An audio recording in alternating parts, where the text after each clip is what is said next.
So this grip mistake has ruined millions of golfers, and I'm not exaggerating here. Millions of golfers do not reach their potential in this sport because of how they're holding the golf club in this strong grip fashion. Two main reasons why that's the case. Let's get into it straight away. Number one is because, of course, what happens when we have a really strong grip? You're going to close off the club face more. It's going to get more shut. That's what a strong grip does. So what a lot of players will be doing, they will not be keeping that face strong throughout their swing. They're going to find something at impact to be able to open the club face, whether they do it earlier or at impact. They're going to have that club face try to stay square to target, because where we're trying to hit it, we're trying to hit it to our target. So if we have a club face that's too strong, too closed, if we don't do anything to make up for it, that ball is just going to go hugely left. I mean, look here, I'm going to hit a shot without doing anything to help my grip here. The ball is going to go hugely left into that net. So that's where we see one. A lot of players start to do this. They start to roll their forearms when they have a really strong grip. Because when they roll their forearms, lots of forearm pronation here, glove logo pointing up towards the sky, that will have an opening effect on the club face. So this is where, when you do that, of course, the club face for a strong grip now isn't going to be too closed, it's going to be square. But now I've got this shaft really on the inside, really horizontal. That's where we start to see players pick the club up to the top, normally trail arm separating, club gets steep, awful. So that's where loads of things can happen from there. Not great.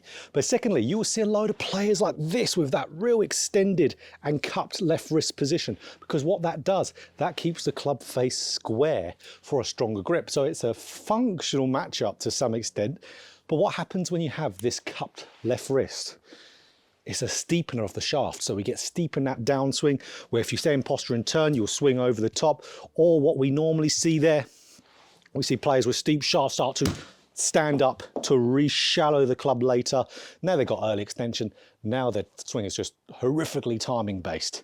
But thirdly as well, even if you had, let's say, a good shaft movement in the downswing, but let's say your club face is still on the stronger side. So let's say you've done none of those 2 points. You kept your left wrist flat, you've had a nice takeaway, club face with the grooves of the club pointing up towards the sky at the top. If you're now going to try and hit the ball to target with that horrendously closed club face, you would have to start to early extend.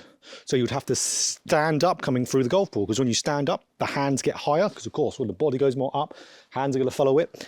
That points the club face more square or more to the right. And of course, that's what the body would do. If I was going to stand here and try and hit the ball straight into my net with a very strong grip, I would stand the body up and it went dead straight into the net. That's why you can have people with strong grips suffer with blocking the ball to the right, because their body is standing so much up to get the hands to raise that's of course their squaring mechanism. And of course, a lot of times players just really struggle to release the club naturally from there as well. Absolutely awful. So make sure we're gripping that club better. Our next point's a really, really important one as well, but talking about grip. It's always great to have a great glove as well. So that gets to my sponsor of the video and my sponsor of the channel, which is GX Gloves. So GX Gloves, absolutely amazing, because if you're tired of being ripped off for gloves like I always used to be, which is why I never wore a glove, because absolutely I didn't want to pay for, again, what I was getting. Gloves would tear.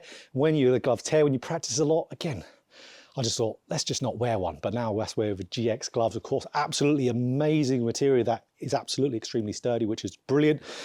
It is the same top, in my opinion, better quality than the top brands. So of course, if you want something that's more affordable, that is, if not the same or better than the other top brands, GX Glove is the brand for you. That's where so many people are switching over to GX Gloves. And for right now, again, Black Friday. So we have an early access Black Friday sale. You get all the stuff right here. So whether that's golf bags, accessories, the golf bag's amazing, by the way, really, really nice bag. The accessories, tons of gloves. You can get that for a really good deal if you sign up to that early access, which is in the description. But for the last week of course, November, absolutely go on to GX Gloves, take part of that Black Friday sale and get some great deals on some great gloves. So the second point here, and this is why, again, it's ruined millions of golfers' swings, is because you're essentially not athletic enough to make it work. Again, it sounds a bit brutal, doesn't it? But it's the truth. I mean, even for me, professional golfer, I've got cerebral palsy in my left side, so it's, again, I'm definitely not athletic enough to make this grip work. I couldn't even remotely make a strong grip work. But for so many of you golfers out there, it's going to be impossible to do. So that's why when we look at guys like Dustin Johnson, for example, has strong grip and then bows the wrist as well, so he mega shuts off the face. A lot of golfers will see that and think, look, Dustin Johnson can do that. That is not a good argument in my opinion, because what does Dustin Johnson do? He swings an extremely high club head speed, for one, but also he gets an amount of rotation that is unachievable for most golfers. When we rotate more, which you would have to do to functionally make a strong grip work, you're going to create more shaft lean, where shaft lean will square off a square or really strong face, will make it more open. But that level of body rotation, you're going to get something which you're going to see here in the launch of the ball. So I'm going to try and open up as much as I can with the body to functionally hit the ball straight with this closed club face. Just about got it. But that level of rotation I got, as you can see, that ball started really, really low because I didn't have enough ball speed to get enough lift on it. Of course, I'm just hitting it a few feet in front of me into a net. But if we saw the ball flight there, it would have been staying very, very low. And that's where you see players who have this really strong grip, really close club face. They might look, everything might look functional, it might look brilliant of a golf swing, but they don't swing fast enough to produce enough ball speed to get enough launch. The higher the ball speed, the more the launch. The lower the ball speed, the lower the launch. We need help. Golf is hard. Don't make it harder with a grip. Don't make it so you have to swing and be athletic like Dustin Johnson to make it work. So our fix here is not a drill.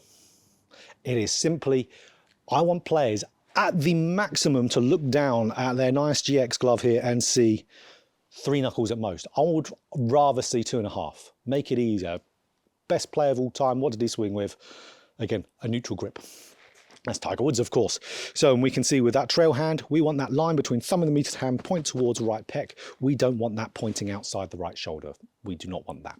So, okay, that's our good solid grip. There's loads of grip trainers on the market. I'd recommend to get one of those, but it is one of the biggest killers I see with the golf swing, and that is a player gripping the club too strong. If you're a slicer of the golf ball, figure out the reason why you're slicing it. If your club face is open, figure out the reason why it's open. It could be a weak grip, absolutely, but don't just think, okay, strong grip, because that's a band-aid fix.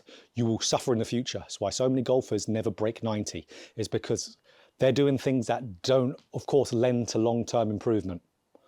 Strong grip is one of those. If you're really fast, again, with your club head speed, this video doesn't matter towards you. Loads of top players in the world swing with a strong grip, but they swing the golf club very, very fast. Absolutely, play golf in an easier way. Gripping the club neutral is that 2.5 knuckles to 3 knuckles in the left hand, trail hand, line between thumb and the meter hand right here. Club face is going to be squarer. You don't have to have all these manipulating motions to keep the face square. You can swing in a good way and you will play a lot better golf. So get yourself with a nice neutral grip and you'll make golf a lot easier. So more info based on the video today, guys. Just a gripe that I have, I see all the time, of people sending in videos to me or lessons with a grip that's way too strong for their ability. So if you enjoyed this video, click that like button for more golf instruction just like this. Hit the subscribe button, hit the bell button too to be notified every time I put out a video.